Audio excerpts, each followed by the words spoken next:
menjelaskan pergerakan otot dan juga menjelaskan tentang mekanisme pergerakan serta origo dan juga insersionya.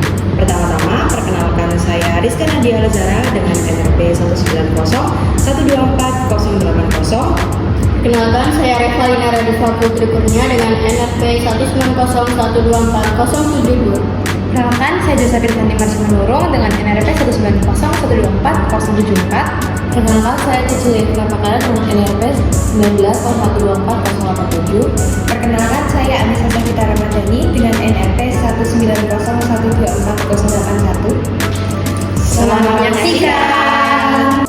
Yang pertama, kita akan membahas musculus biceps brachii. Musculus biceps brachii adalah otot besar dan tebal pada lengan atas yang berkepala dua karena berorigo pada dua tempat yang berbeda. Asalnya di skapula dan insersi ke radius biceps brachii, sehingga otot ini dapat bekerja pada sendi bahu dan siku. Itulah sebabnya otot ini berpartisipasi dalam beberapa gerakan lengan. Otot ini terdiri dari dua kaput. Yang pertama ada kaput longum, origonya di tuberculum supraglenoidalis pada skapula dan labrum glenoidale. Kaput longum ini berawal dari tuberculum supraglenoid di atas rongga glenoid skapula. Tendon bisepsnya panjang berbelok tajam di kepala humerus dan melanjutkan perjalanannya di alur biceps atau sulcus intertubercular. Yang kedua ada kaput brevis, origonya di ujung processus coracoideus di sebelah lateral musculus coracobrachialis. Kaput brevis ini muncul di puncak processus coracoideus scapula yang sebagian menyatu dengan tendon origo musculus coracobrachialis. Musculus biceps brachii, baik kaput longum maupun brevis, berinsersio di posterior tuberositas radii. Kedua kaput ini menjadi satu otot perut besar di sisi anterior humerus dan menempel pada tuberositas radial.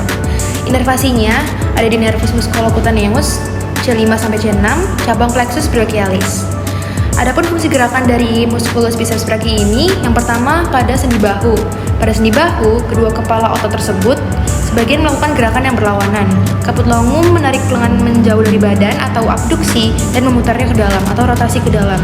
Sedangkan kaput brevis menarik lengan kembali ke arah badan atau aduksi. Ketika kedua kepala berkontraksi secara bersamaan, hal itu menyebabkan lengan tertekuk atau fleksi. Yang kedua, pada sendi siku. Pada sendi siku, otot membengkokkan lengan bawah atau fleksi dan memutarnya keluar atau supinasi. Supinasi paling kuat terjadi pada siku yang ditekuk.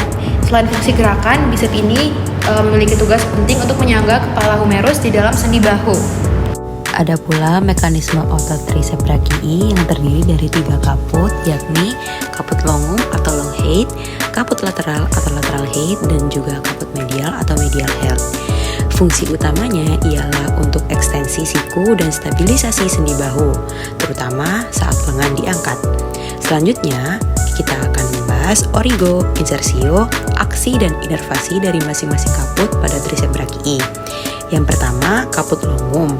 Origonya ialah kaput longum berasal dari tuberculum infraglenoid scapula.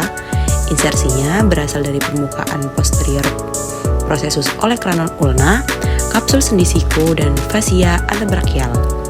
Action, karena melekat pada tulang skapula, kaput longum tidak hanya memanjangkan siku tetapi juga akan memiliki tindakan kecil pada glenohumeral joint. Dengan lengan yang teradduksi, otot triceps bertindak untuk menahan kepala humerus di rongga glenoid.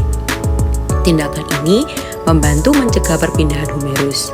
Kaput longum juga membantu ekstensi dan adduksi lengan di sendi bahu. Inervasinya ialah nervus radial. Yang kedua ialah kaput lateral.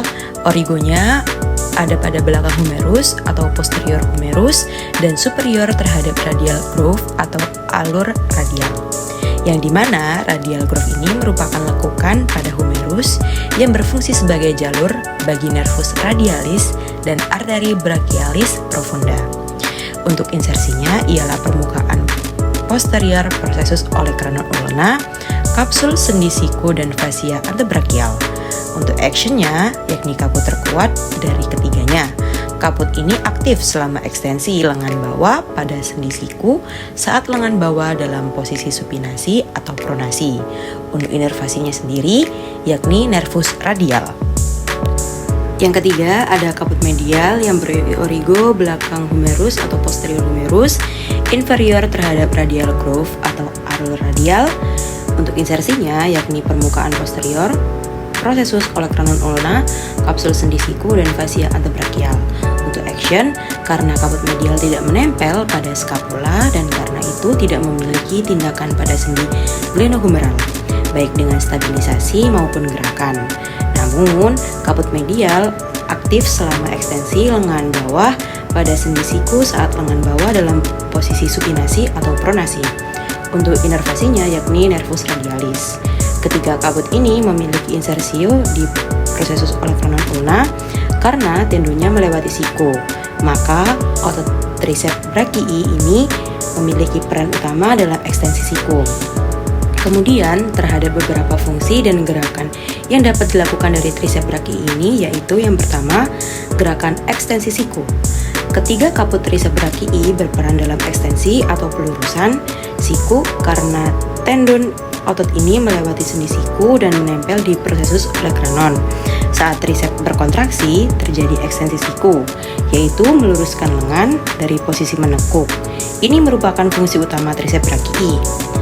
Yang kedua, ada gerakan adduksi humerus. Karena kaput longum berasal dari tuberculum infraglenoid scapula yang ada di bahu, selain menggerakkan siku, kaput longum juga berfungsi dalam adduksi humerus atau gerakan membawa lengan ke tubuh. Ketika humerus berada dalam posisi abduksi atau lengan terangkat menjauhi tubuh dan kaput longum berkontraksi, akan terjadi adduksi atau mengembalikan lengan mendekati tubuh. Walaupun demikian, otot ini bukanlah kontributor utama untuk abduksi humerus. Otot latissimus dorsi memiliki peran yang lebih signifikan dalam adduksi dibandingkan kaput longum triceps.